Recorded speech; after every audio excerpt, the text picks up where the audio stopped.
तो भाई और भाई के प्रेम में ट्रम्प साहब तो अपने देश के लिए पूरी वफादारी कर रहे हैं, लेकिन मोदी जी अपना देश जो है उसके इंटरेस्ट पूरी तरीके से न्यौछावर कर रहे हैं अपने भाई बंदी के प्रेम में। ये सच्चाई है। मानना यह है कि वो उनके केस जीतने के आसार बहुत स्ट्रांग है। और एलन मस्क के ये वाला केस, क्योंकि आर्टिकल 21 है, भारत में तो आजादी है ना, और अगर कोई गलत बात बोलता है तो उसकी कानूनी कार्रवाई करने की भी आजादी है आपको, लेकिन रोकने की आजादी आपको नहीं। तो आपको ये लग रहा है एज एडवोकेट की कानूनी पहलू में मस्क ज्यादा यहाँ पे मजबूत खड़े और वो जीत जाएंगे केस, ऐसा ऐसा मेरा मानना है। मोदी हार जाएंगे, बिल्कुल हार जाएंगे, बिल्कुल हार जाएंगे। और वैसे भी हार सकते हैं, वो तो एक फोन पे भी हार जाते हैं ना। इनका तो सारा महल ही झूठी डिग्रियों पे बना हुआ है। मोदी जी को साइंटिस्ट भी बनाना है, मोदी जी को मगरमच्छ पकड़ने वाला भी बनाना है, मोदी जी को फाइटर पायलट भी बनाना है, मोदी जी को चंद्रयान पे भी भेजने वाला साइंटिस्ट भी बनाना है, मोदी जी को सब कुछ बनाना है और है कुछ नहीं। मुझे ऐसा पता लगा है कि मोदी जी एक बड़ी प्रेस कॉन्फ्रेंस करके, पता नहीं मैं गलत बोल, पता लगा है झूठ है, वो असली डिग्री दिखाने वाले हैं पूरे देश को और सबको कॉपी देने वाले हैं, सर्टिफाइड कॉपी दिल्ली यूनिवर्सिटी की, कि जाओ आप सब पूरा देश एफआईआर कराओ। नमस्कार, मैं दानिश अंसार और आप देख रहे हैं पीआरबी। हमारे साथ बातचीत करने के लिए सुप्रीम कोर्ट के वरिष्ठ वकील महमूद पराचा है।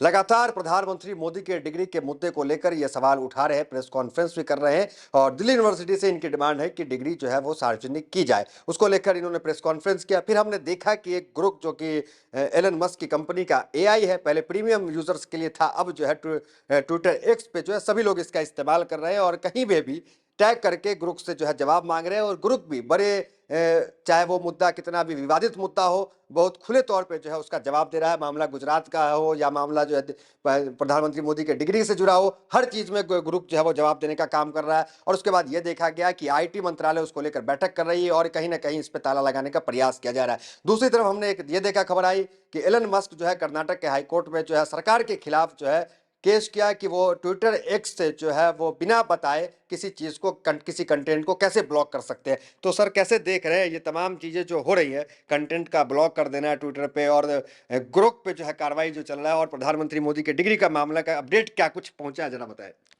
देखिए, अभी तो वो जजमेंट नहीं आई जी। आ जाएगी तो उसके बाद उस पर कार्रवाई की जाएगी, जरूर की जाएगी। हाई कोर्ट की जजमेंट का इंतजार है। तो एक तो ये हो गई बात। दूसरी बात ये है ग्रोक। अब ग्रोक तो बेचारा एक मासूम आईना है। अब हालांकि इतना वो धुंधला ही आईना है, वो इतनी डिटेल रिसर्च नहीं भी करता, लेकिन ग्रोक तो वो है जो जो ये इंटरनेट पे या वर्ल्ड वाइड वेब पे जितनी भी जानकारी उपलब्ध है उसके हिसाब से, और अभी कोई ज़्यादा डिटेल रिसर्च भी उसके जो जवाब आते हैं वो पूरी तरीके से नेट की भी रिसर्च करके 100% रिसर्च करके या बहुत ही डीप रिसर्च करके उसके जवाब नहीं आते हैं। फिर सरकार इतने परेशान क्यों? अब मैं ये नहीं कह रहा हूँ कि ये सरकार के अंदर जो लोग बैठे हैं बड़े बड़े ओहदों पे वो हैं जो मैं अभी आपको किंवदंती या मुहावरा बताऊंगा। चोर के पैर नहीं होते। जो आदमी जिसकी बुनियाद एकदम खोखली हो, जमीन हो ही नहीं, ताश के पत्तों का महल बना हो, तो वो तो छोटी छोटी आर्ट से भी डर जाता है ना। तो ये बात है। अब जैसे कोई चोरी कर रहा हो किसी जगह, हल्की सी भी सीटी बजती है तो वो एकदम डर के भागने की चेष्टा करता है। तो अब इनका तो सारा महल ही झूठी डिग्रियों पे बना हुआ है।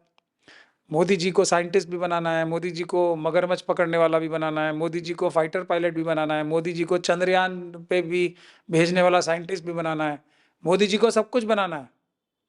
तो अब और है कुछ नहीं, हर चीज का सबूत कुछ नहीं है। तो जब झूठ को सच बनाने की चेष्टा की जाए और उसके लिए इन्होंने इतनी ताकत लगाई है, इतने पैसे खर्च किए हैं, इतनी बड़ी ट्रोल आर्मीज और जो इनकी मीडिया सेल है, इतने बड़े लोग लगाए हैं, दो पन्ना प्रमुखों के माध्यम से पूरे देश में माहौल बनाया है कि मोदी जी युग पुरुष और ये पुरुष और वो पुरुष और महापुरुष, विश्व गुरु और पता नहीं क्या क्या। तो ये सब बनाया है। तो अब अगर एक इन्हीं द्वारा जो अफवाहें फैलाने गया वाला माध्यम था, उसी पे ये आने लगे कि मोदी जी तो ये हैं, ये नहीं है जो बताए जा रहे हैं, तो इनको डर लगेगा नहीं। इनके तो करोड़ों रुपए और पोल खोल रहा था क्या? बोल खोल दी। अच्छा। अब वो सच्ची खोली या झूठी खोली की बात नहीं है, इनका तो सारा खुद ही झूठ है ना। एक बड़े झूठ को एक छोटे से, मतलब इतने से सच नहीं, इनकी तो एकदम जिसे कहते हैं ना नैया डुबा दी। तो इसलिए पैनिक में आ गए। अब पैनिक में आके ये भी नहीं सोचा था कि मोदी जी तो खुद ही ट्रम्प साहब के सामने ऐसे बैठे थे जैसे दुनिया ने देखा, दो ट्रांसलेटर्स लेके पता नहीं उनको बात समझ में भी आ रही थी या इसलिए ऐसे बैठे थे डरे डरे से, या जेन्युइनली ट्रम्प साहब ने कुछ डांट मार दी थी। जैसे जो जेलेंस्की साहब थे ना, वो ये यूक्रेन के प्रधानमंत्री जो थे, प्रेसिडेंट जो थे, कि वैसे डांट मार के बिठा रखा था। लग तो ऐसे ही रहा था कि बहुत डरे हुए बैठे। तो अब वो हालत हो गई। तो ग्रोक भी वही कर रहा है जो ट्रम्प साहब के साथ सामने मोदी जी जो विश्व गुरु थे, वो अपने गुरु के सामने पहुंच के एक शिष्य की तरह बैठे थे। ग्रोक भी वही काम कर रहा है, और ग्रोक भी एक ट्रम्प साहब के दोस्त की या उनके एक क्लोज सहयोगी जो हैं, उन्हीं की कंपनी है। तो दोनों से ही नाराजगी है उनकी, मन में है, अब बोल सकते नहीं कुछ। तो इसीलिए सरकार के कुछ अधिकारियों के द्वारा उन्होंने कुछ कंटेंट को उसके एडिट कराया, ट्विटर के भी ब्लॉक कराया। तो वो क्योंकि उनकी तो बहुत ये बिजनेस मॉडल ही पिट जाएगा ना ट्रम्प साहब के। और जो ये एलन मस्क साहब हैं, उनका तो बिजनेस मॉडल ही ये है कि वो एकदम फ्री स्पीच रखना चाहते हैं। तो उस पे अगर एक कंट्री में ऐसा हो गया तो दूसरी कंट्री में और तीसरी कंट्री में भी ऐसा होगा। तो इसलिए उन्होंने कानूनी कार्रवाई की है। मेरा ऐसा जो मेरी कानूनी समझ है, मानना यह है कि वो उनके केस जीतने के आसार बहुत स्ट्रांग हैं।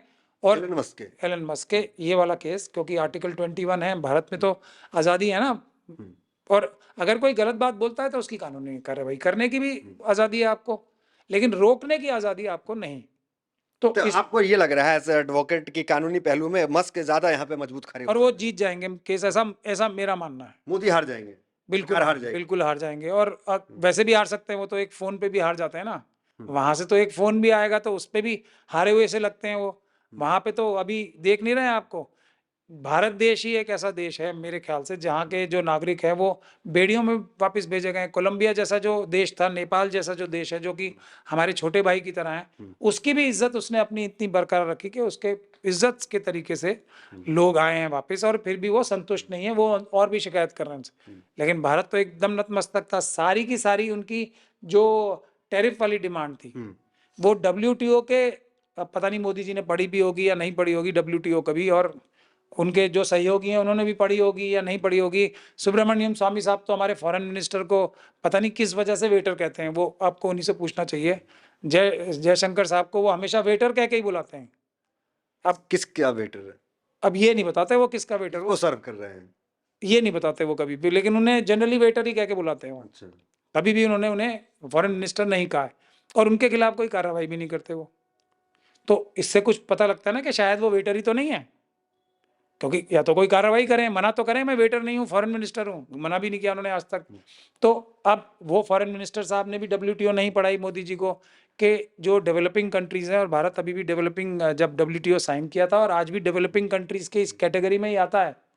तो हमें हायर टैरिफ रखने का अधिकार है। और टैरिफ क्या होता है शायद मोदी जी को ये भी नहीं पता। टैरिफ आप लगाते, टैरिफ क्या होता है? टैक्स होता है। कौन देता है वो टैक्स? हमारे देश के नागरिक दे रहे हैं। तो उनके पेट में क्यों दर्द हो रहा है ना? हम ही लोगों पे तो बोझ पड़ रहा है। आप जो भी कोई माल लेके बेचेगा तो खरीदार पे ही तो सारा कॉस्ट, भी मैन्युफैक्चरिंग कॉस्ट, टैक्स कॉस्ट, सब कॉस्ट तो हम पे लगनी है। तो अब मोदी जी को ये सब बातें अगर कोई बता देता और फिर वो याद भी रख पाते, 56 इंच की छाती की जगह थोड़ा बहुत। लेकिन मीडिया जो रिश्ता दिखाता है प्रधानमंत्री मोदी का, अमेरिका का, ट्रंप का, वो रिश्ते का आप कह रहे हैं वैसा कोई रिश्ता नहीं है? नहीं, बिल्कुल वैसा रिश्ता 100% है। नहीं, बड़े भाई की भूमिका मोदी निभाते हैं। नहीं तो फिर वो मेरे ख्याल से फिर तब भी ऐसा भी हो सकता है, क्योंकि मेरे ख्याल से उम्र में तो छोटे हैं वो। अब असली उम्र भी अगर कुछ और है मोदी जी की, तो फिर मैं ये नहीं कह सकता। अगर ये तो आपको ही बताना पड़ेगा मुझे। मेरे हिसाब से ट्रम्प साहब की उम्र ज्यादा है। 72 साल के हैं मोदी जी। तो ट्रम्प साहब की उम्र मेरे ख्याल से फिर ज्यादा ही, तो बड़े भाई तो नहीं हुए वो, क्योंकि भारतीय संस्कारी व्यक्ति हैं ये तो। कद में बड़े हैं, ये कहने का मतलब है। कद में भी मेरे ख्याल से आपने देखा, ये मोदी जी बहुत छोटे हैं, ट्रम्प साहब बहुत बड़े हैं, लंबे हैं उनसे, तो यूं भी नहीं। फैन फॉलोइंग ट्विटर पे देखिए सबसे ज्यादा है प्रधानमंत्री मोदी। वो भी अब ग्रोक ने बता दिया कि झूठी। अब तक ये उसमें भी छोटे हैं ट्रम्प साहब से। अब आप कुछ और पूछ लो, हर चीज में छोटे ही छोटे नजर आते हैं। तो अब प्यार का रिश्ता है, अब बड़े, चलो मैं फिर भी बड़ा ही मान लेता हूँ। जब आप तो मानोगे ही नहीं ना मेरी बात, तो मैं बड़ा मान लेता हूँ उनको। बड़े भाई हैं मोदी जी। हालांकि नाराज हो जाएंगे बहुत सारे लोग, नाराज हो जाएंगे, क्योंकि एक और भी उनका पर्सनालिटी है जिसमें वो अपने आप को यंग यंग और यंग बताना चाहते हैं। बहुत फेशियल मसाज और ये सब कराते हैं, अपनी बॉडी केयर बहुत करते हैं मोदी जी। तो आपसे नाराज भी हो सकते हैं, मैं आपके दबाव में उनको बड़ा भाई कह रहा हूँ। तो चलिए भाई तो है ना, तो भाई और भाई के प्रेम में ट्रम्प साहब तो अपने देश के लिए पूरी वफादारी कर रहे हैं, लेकिन मोदी जी अपना देश जो है उसके इंटरेस्ट पूरी तरीके से न्यौछावर कर रहे हैं अपने भाई बंदी के प्रेम में। ये सच्चाई है और इस बात के लिए उनको सोचना चाहिए कि वो इतने बड़े देश के प्रधानमंत्री के पद पे बैठे हुए हैं, भले ही मशीनों द्वारा प्रधानमंत्री बन गए हों, अब बैठ तो गए तो कुछ तो लिहाज करें अपनी पद का। नहीं ठीक है, डिग्री पे क्या स्टैंड है आपका, कुछ बदला है? नहीं बदला तो मोदी जी, मुझे ऐसा पता लगा है कि मोदी जी एक बड़ी प्रेस कॉन्फ्रेंस करके, पता नहीं मैं गलत पता लगा है झूठ है, वो असली डिग्री दिखाने वाले हैं पूरे देश को और सबको कॉपी देने वाले हैं, सर्टिफाइड कॉपी दिल्ली यूनिवर्सिटी की, कि जाओ आप सब पूरा देश एफआईआर कराओ। मैंने जो कहा था ना उन्होंने सीरियसली लिया। ऐसी मुझे खबरें आ रही हैं, पता नहीं सच है या गलत है, मैं गारंटी तो नहीं दे सकता, कि वो कह रहे हैं कि जाओ और मेरे जितने लोगों ने वोट दिया ना उनको दे दो डिग्री, और अगर उन्हें झूठी लगती है तो मेरे खिलाफ करा लें एफआईआर, मैं साबित कर दूंगा अदालत में कि मेरी डिग्री सच्ची है। ऐसा मेरे पास। ठीक है, हमारे साथ महमूद पराचा थे। इनका कहना है कि कानूनी जो पक्ष है वो एलन मस्क का यहाँ पे ज़्यादा मजबूत दिखता है, क्योंकि संविधान जो है वो भी इजाज़त देता है कि चीज़ें जो है बोलने की सबको आज़ादी है, कोई जो है बिना इसके जो है ब्लॉक नहीं किया जा सकता है। और इनका कहना है कि एलन मस्क की यहाँ पर जीत होगी और मोदी की सरकार की जो है यहाँ पे हार होने वाली है। तो फिलहाल वीडियो में इतना, मिलते हैं वीडियोज़ में हमारे साथ। बहुत बहुत धन्यवाद।